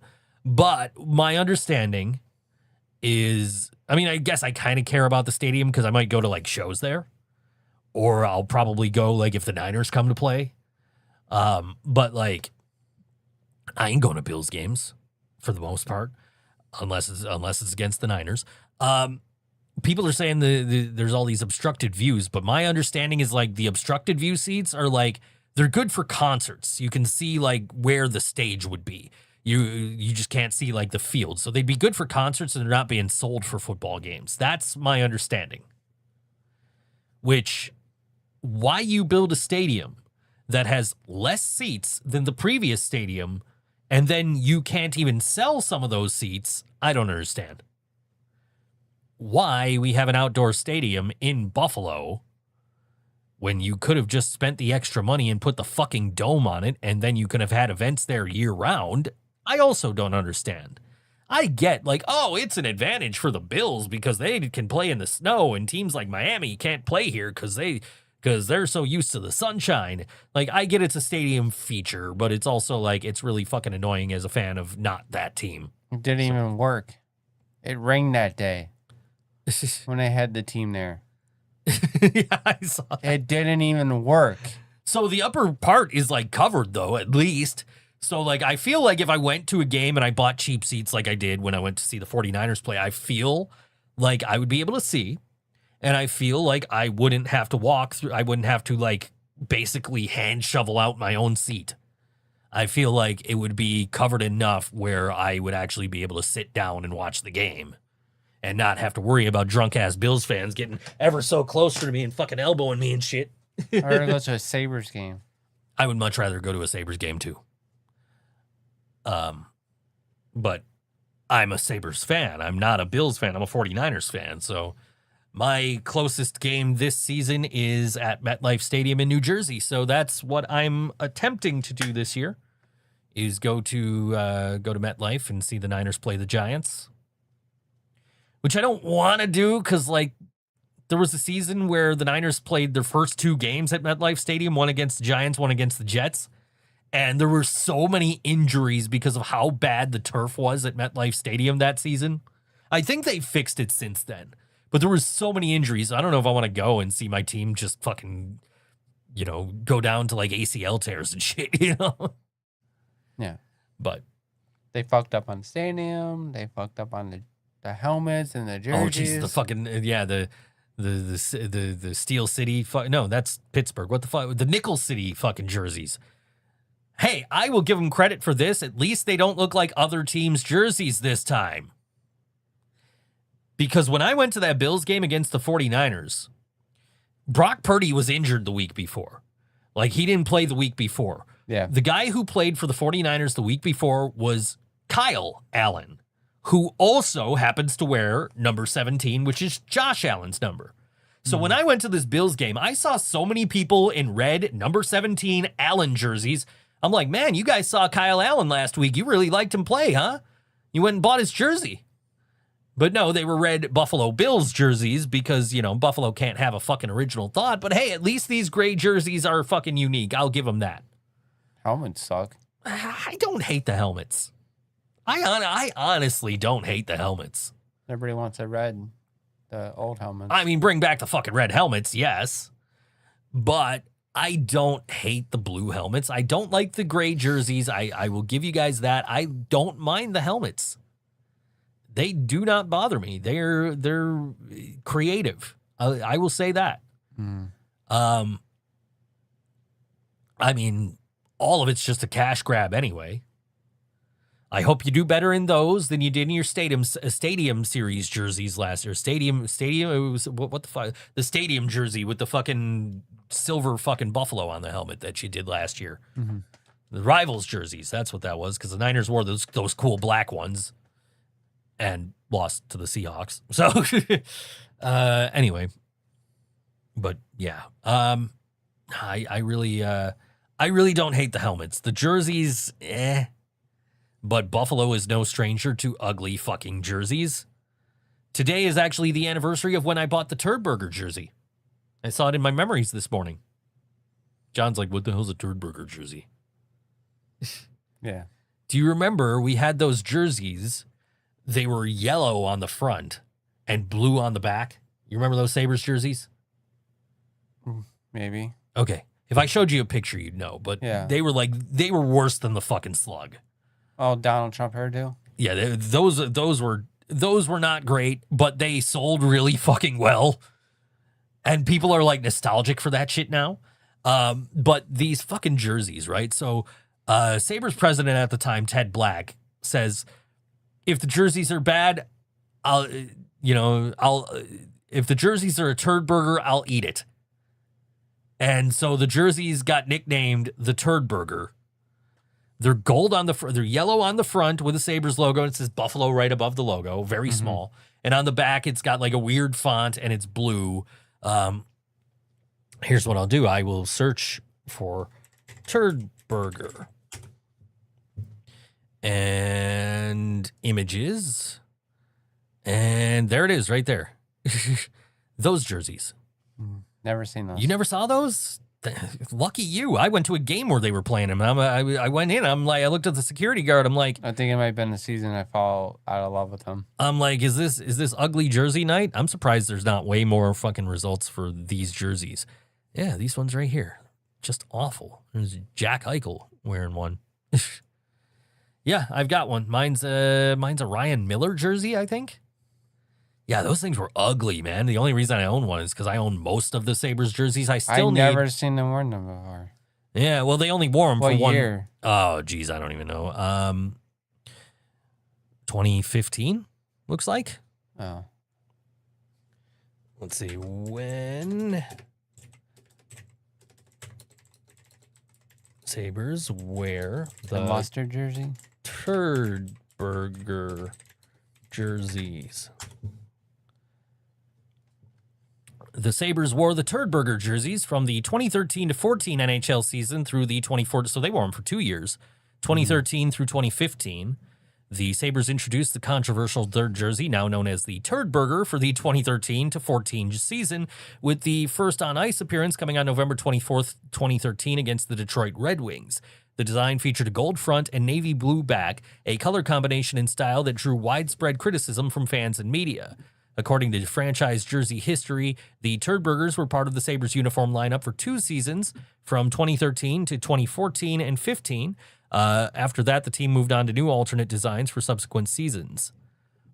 So, yeah, but they're known as the Turd Burgers because people didn't like them.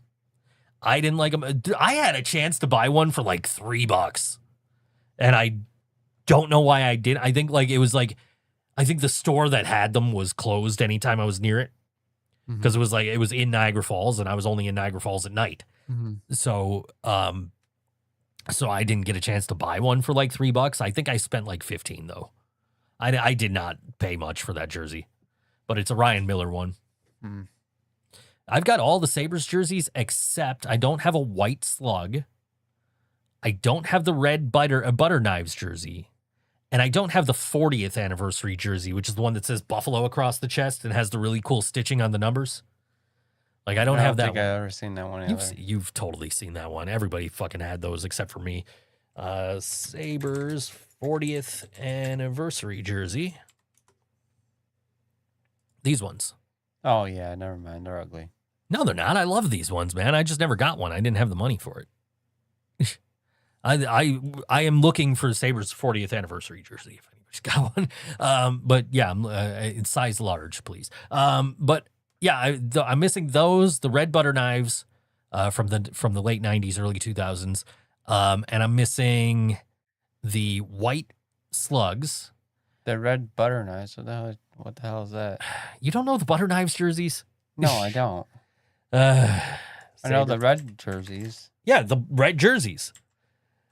They wore them in the 90s? Like early 2000s. Why is it just actually showing me butter knives? Here, we'll just click on this link. These. Oh, yeah. Okay. I have I have the reverse retro of those. I have the reverse retro goat heads, the blue and gold. They're doing blue and gold goat heads, I think, this season, but they haven't unveiled them, so that's kind of weird that it's this late in the year and they haven't unveiled them yet. So maybe it'll be next year, but they were talking about blue and gold, like blue goat head jerseys for an alternate. I have both black goat head jerseys. I have the white goat head jersey. Yeah, Because the current goat head jerseys and the old goat head jerseys are different. They're not the same. They're not? No. The logos are different. Yeah, it's a buffalo. Yeah, but the logos are different if you look at them. So like the current ones are like a more refined version of the originals. Oh. There's like they cleaned up some sharp edges on it and curved them a little bit. It's very subtle differences, but like you can tell the difference between an old one and a new one, like very easily. Of course, you're not. I know you are like always impressed when we go to the games, and I'm just like, that's a fake jersey. That's a fake jersey. That's a fake jersey. I love hockey jerseys. I can tell. My dad's like, how does he know this? Because you can. Some of them are just terrible, dude. Like you've seen some of those really bad ones. Yeah, and then we go to wrestling. You judge how the people have title belts. Oh, that's a fake belt. That's a fake belt. That's a fake belt. To be fair, I only did that with that one AEW belt. That was ugly. Because you could see that it was fake. You could see, like, you could obviously tell it was fake. There was no way that fucking belt cost $800. There's no fucking way that was a real one. I impressed you with my fake belts. Yeah, your fake belts were actually pretty nice. I like that tag team one you got. You brought that over the one time I picked it up. Oh, holy fuck, this thing's got some weight to it. Mm-hmm. I don't mind. I don't hate the fake wrestling belts. I don't. I hate the fake hockey jerseys because they're done so badly. Some of these like knockoff, like replica wrestling belts are really fucking, like the ones you got are nice. You know, I like the WWE shop ones now. Mm-hmm. Like they used to be like 2 millimeter thick plates, so they're like this fucking thin, and now like they're thicker. So like the winged eagle I got is amazing. It's the dual tone like WrestleMania 4 belt. I love that thing. Like it was the belt I always wanted when I was younger. And like back then you could just buy one from the guy who actually made the belts for WWF. You could actually like be like, this is the belt I want. That's why I knew about the WrestleMania 4 belt, because he made somebody for somebody. He made one for somebody and it was on his website. And he was explaining the history of the Winged Eagle belt and the dual plate and all that. And I'm like, that's cool. That's the belt I want to buy when I actually like make it big and have some money. And then I never made it big and had money, but then WWE Shop released a replica of it. I'm like, yeah, okay, I'm going to buy that then. And even that I had to put on payments, but you know, but yeah, I mean like that belt doesn't weigh a lot. The tag team belt you brought over the one time was like, oh shit, this thing's got some fucking weight to it. This thing's cool. But I also love those old WWF tag team belts because me being the world's biggest Demolition fan, according to Demolition Smash, That's whose book I'm currently reading, actually. that was the replica Steven got. Yeah, well, that was nice. Like whoever did that one did a really good job on it.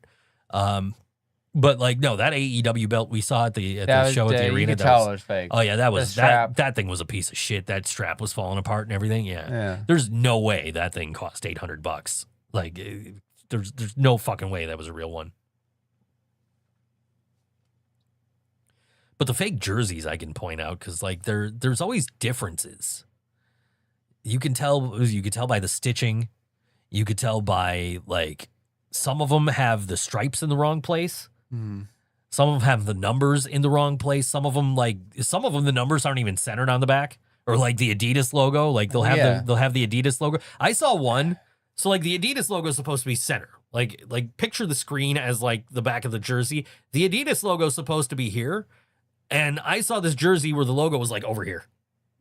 I'm like, yeah, that's not fooling anybody, bud. I remember. Yeah, I remember.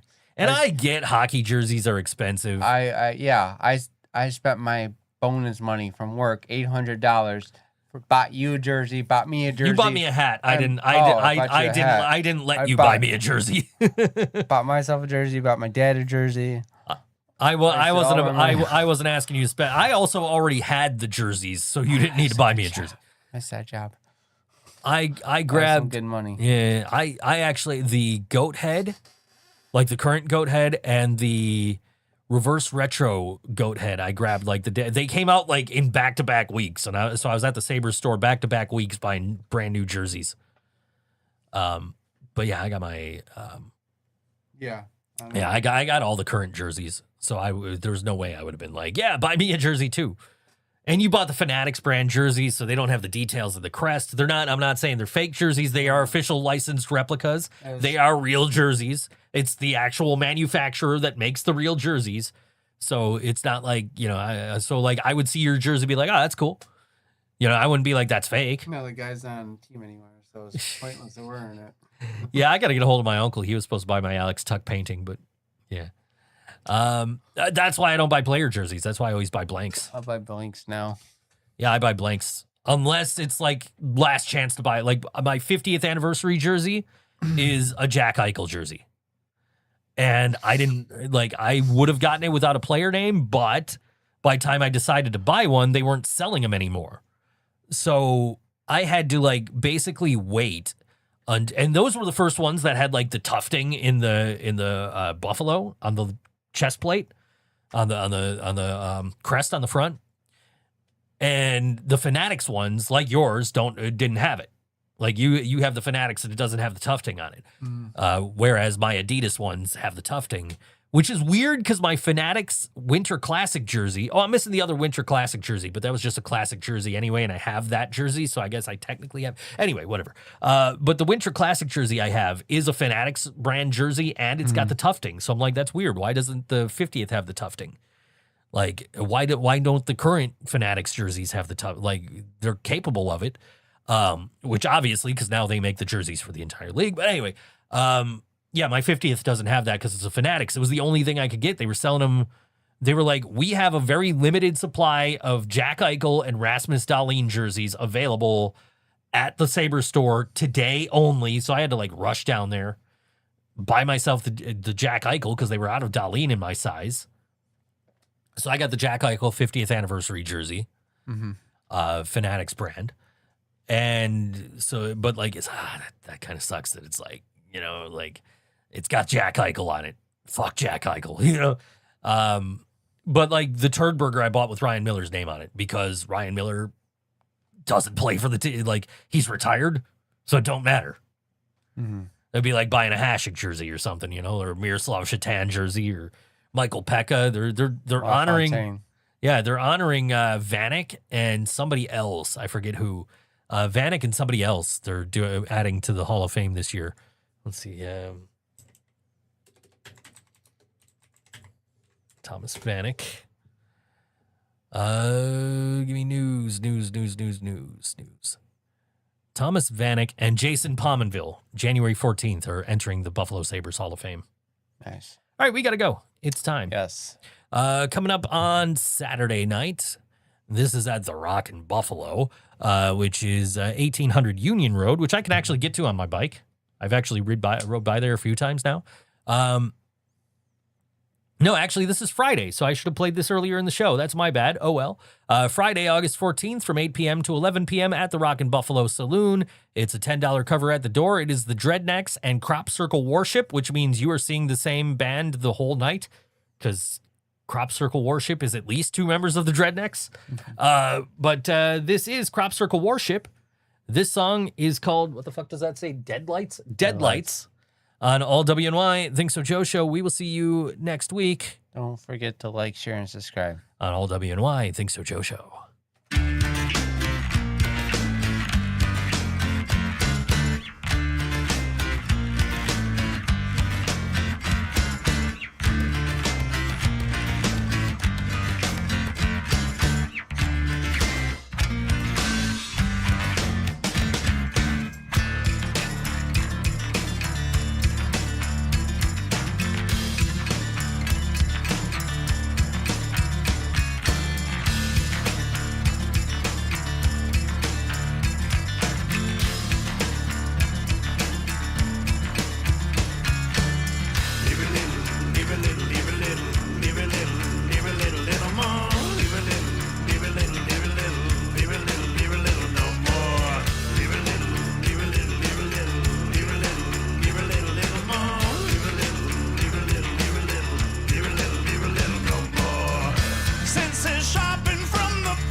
Across the earth,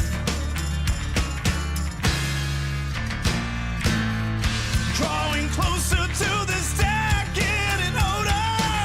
I recognize that smell,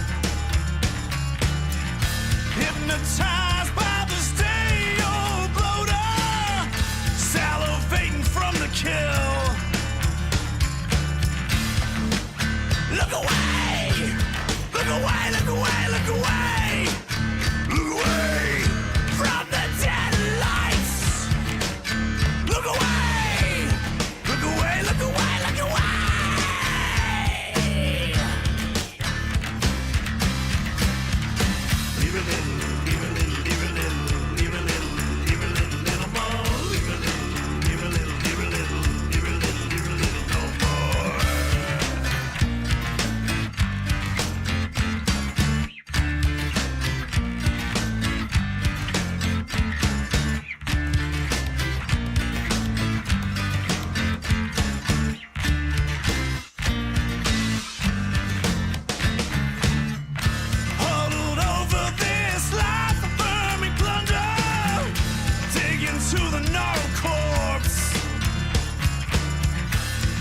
artists and